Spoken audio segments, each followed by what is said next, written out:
Hello. അപ്പൊ അതേ അങ്ങനെ ബാഗൊക്കെ പാക്ക് ചെയ്തിട്ട് ഞങ്ങളിന്ന് പോണത് എങ്ങോട്ടാന്ന് വെച്ച് കഴിഞ്ഞാൽ എന്റെ അമ്മയുടെ വീട്ടിലേക്കാണ് കേട്ടോ. അമ്മയുടെ അപ്പം മരിച്ചിട്ട് 7 വർഷമായി. അപ്പൊ അതിന്റെ കുർബാനയും മുപ്പീസൊക്കെ ആയിട്ട് അതിന് വേണ്ടിയിട്ടാണ് പോണത്.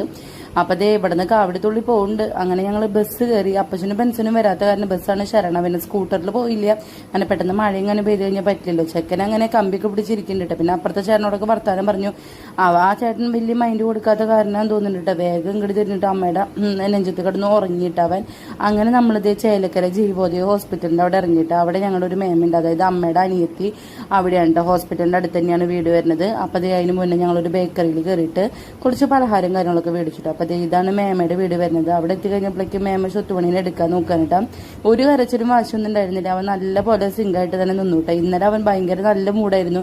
എല്ലാവരോടും നല്ല കളിയും ചിരിയൊക്കെ ആയിരുന്നു. അത് കഴിഞ്ഞിട്ട് നമ്മൾ മേമയുടെ വീട്ടിൽ നിന്ന് ഫുഡ് കഴിച്ചു.